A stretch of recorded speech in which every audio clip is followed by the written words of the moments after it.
Assalamualaikum warahmatullahi wabarakatuh.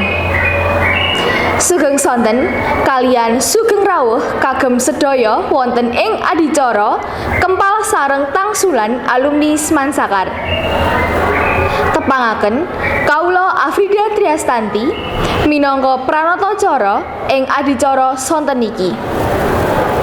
Mugi kantos panggenipun adicara menika kita saged ngreketaken paseduluran kalian saged nguri-nguri kenangan nalika jaman sekolah rumiyin.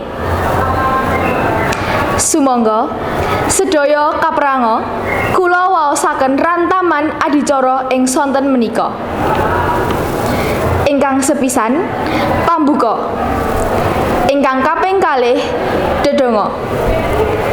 Ingkang kaping 3 sambutan ketua panitia. Ingkang kaping sekawan acara inti. Ingkang kaping gangsal dahar sesarengan dipun sambi hiburan. Ingkang kaping 6 foto sesarengan. Lan ingkang kaping 7 panutup.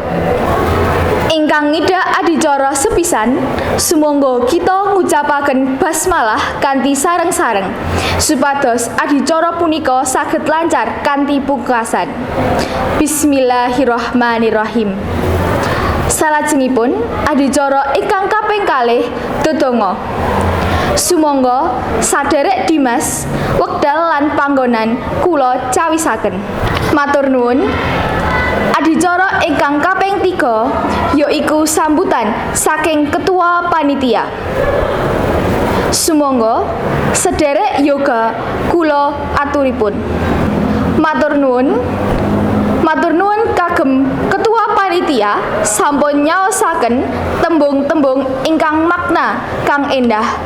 Lan mugi-mugi acara niki saged kagelar ngantos warsa-warsa selanjutipun.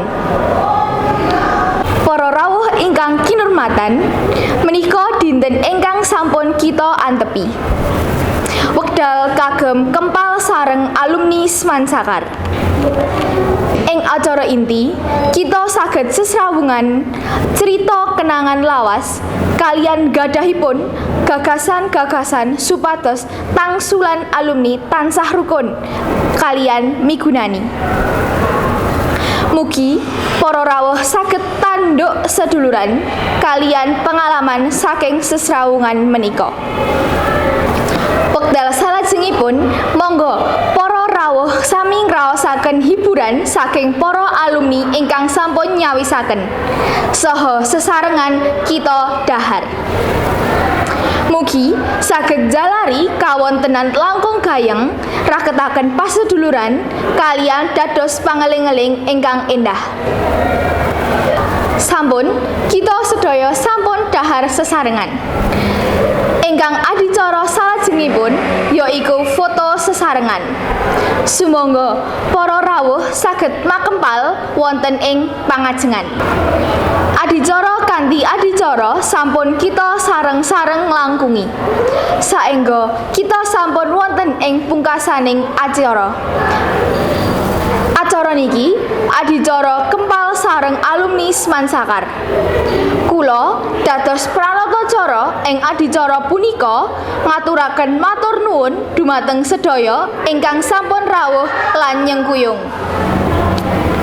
Kula ngaturipun menawi wonten lepat kula nyuwun agunging pangarsami lan kula pamit undur diri.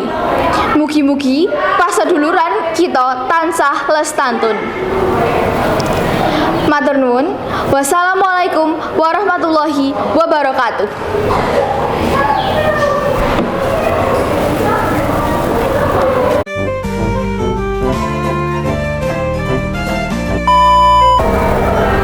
Dim salah to, Dim. Darah. Ya Allah, iki rong diganti piye iki? Menika.